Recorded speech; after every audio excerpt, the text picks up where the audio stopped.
Kalau dia bisa, kamu juga pasti bisa.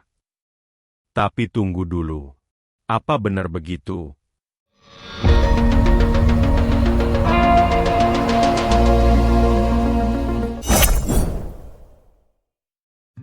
Ungkapan kalau dia bisa, kamu juga pasti bisa, hadir dalam kehidupan kita seperti koin bermata dua. Di satu sisi, ia berkilau sebagai obor semangat yang mengingatkan kita pada potensi tersembunyi dalam diri.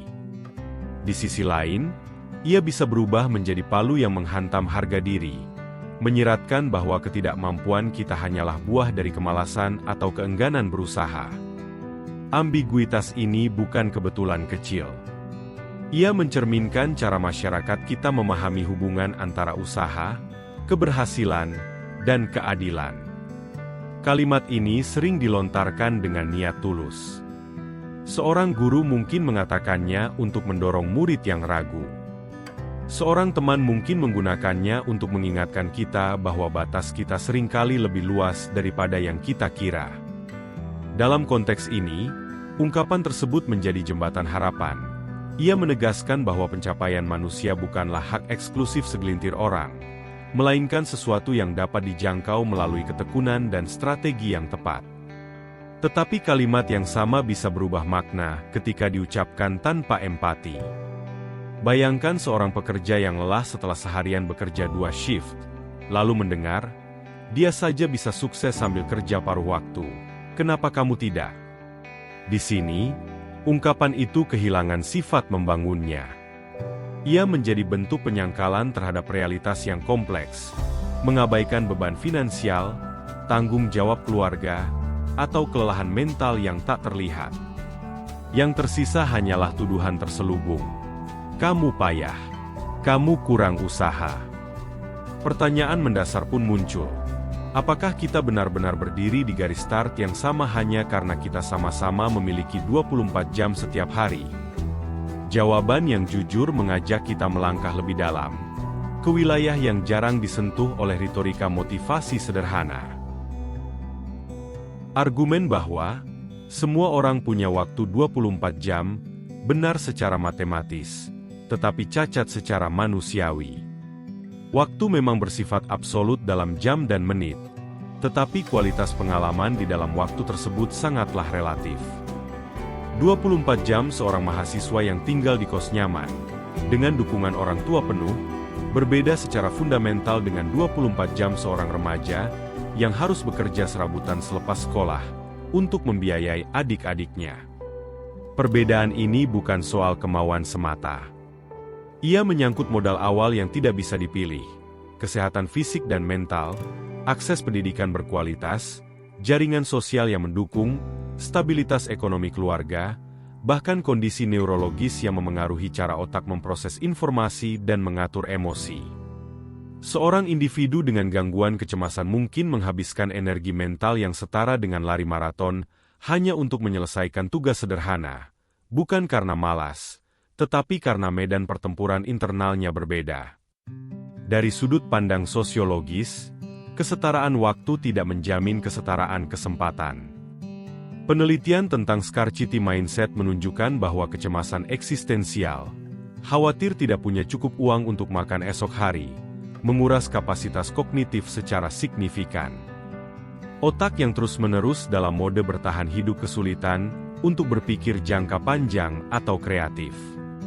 Sementara itu, orang dengan keamanan finansial dapat menggunakan waktu yang sama untuk eksplorasi, pembelajaran, dan pengambilan risiko yang terukur.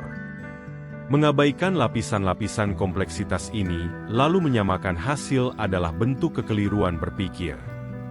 Ia menyalahkan individu atas ketimpangan sistemik.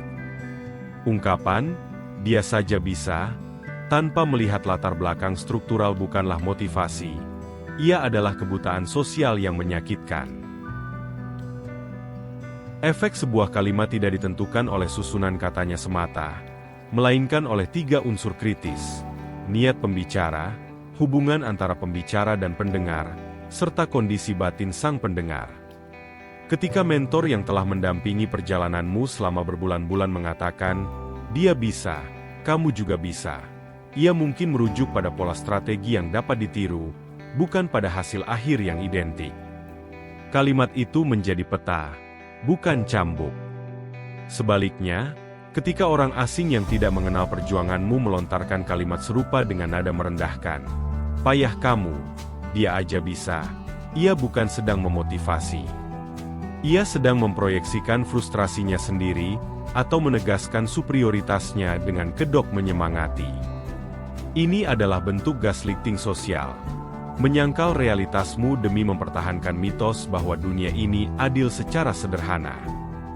Dari perspektif neuroscience, otak manusia tidak diciptakan seragam. Variasi genetik memengaruhi kapasitas memori kerja, regulasi emosi, dan ketahanan terhadap stres.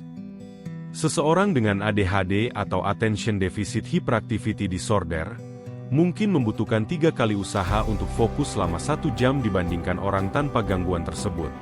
Bukan karena kurang tekad, tetapi karena arsitektur sarafnya berbeda.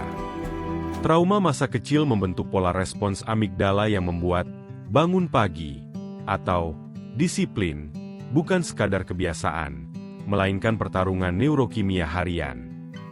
Mengurangi manusia menjadi entitas abstrak dalam persamaan matematis, 24 jam sama dengan hasil yang setara, berarti mengabaikan lapisan biologis, psikologis, dan sosial yang membentuk siapa kita. Motivasi sejati tidak mengabaikan lapisan-lapisan ini, ia bekerja bersamanya. Alih-alih menolak atau menerima mentah-mentah ungkapan tersebut, kebijaksanaan terletak pada kemampuan mereframingnya. Kita bisa menggeser maknanya dari klaim kesetaraan hasil menjadi pengakuan akan potensi transformasi yang universal. Bukan, kalau dia bisa, kamu juga harus bisa. Melainkan, ia menemukan jalannya. Mari kita cari jalan yang sesuai dengan medanmu. Perbedaan ini tampak kecil, tetapi dampaknya besar. Kalimat pertama memaksa kita menapaki jejak orang lain, mengabaikan bahwa medan kehidupan kita mungkin berbeda. Ada yang mendaki lereng landai dengan bekal cukup, ada yang harus meniti tebing curam dengan tali yang rapuh. Kalimat kedua mengajak kita memetakan medan kita sendiri dengan jujur, mengenali tebing yang harus didaki, sungai yang harus diseberangi, dan beban yang harus dipikul, lalu merancang strategi yang sesuai. Tuhan memang memberi kita 24 jam yang sama, tetapi tidak memberi kita medan yang sama untuk menjalani jam-jam itu. Mengakui perbedaan ini bukan tanda menyerah. Ia adalah langkah pertama menuju pemahaman diri yang memberdayakan. Di sanalah tumbuh empati terhadap diri sendiri maupun orang lain. Di sanalah lahir strategi yang realistis, bukan ilusi kesetaraan semu yang justru menghancurkan semangat. Pertanyaan yang lebih bermakna bukanlah, mengapa kamu tidak bisa seperti dia? Melainkan, apa yang perlu diubah dalam dirimu, lingkunganmu, atau cara kita memandang, bisa, itu sendiri agar potensimu dapat bersemi dalam bentuk yang autentik. Motivasi sejati tidak lahir dari bayangan orang lain, tetapi dari pengakuan akan cahaya unik yang hanya kau miliki. Kita tidak perlu bisa melakukan segalanya hanya karena orang lain bisa. Seekor ikan tidak perlu bisa memanjat pohon untuk dianggap berhasil. Keberhasilannya terletak pada kemampuannya berenang melintasi arus. Demikian pula manusia. Keberhasilan autentik muncul ketika kita menemukan arena yang sesuai dengan kekuatan, nilai, dan konteks kita, lalu berjuang dengan sepenuh hati di dalamnya. Ungkapan, "Kalau dia bisa, kamu juga pasti bisa," bukanlah kebenaran universal. Ia adalah alat retorika yang nilainya bergantung pada siapa yang memegangnya, kepada siapa ia diucapkan, dan dengan empati sebesar apa. Di tangan yang bijak, ia menyalakan harapan. Di tangan yang gegabah, ia menjadi cambuk psikologis. Kedewasaan berpikir terletak pada kemampuan kita memahami bahwa setiap orang berjalan di lintasan yang berbeda, dengan beban dan peluang yang tidak sama. Dan dari sanalah, motivasi yang sejati lahir, bukan dari perbandingan yang menghancurkan, tetapi dari pemahaman yang membangun. Aku mungkin tak bisa seperti dia, tetapi aku bisa menjadi diriku yang paling utuh. paling tangguh, dan paling bermakna. Di sanalah letak kemenangan yang sejati.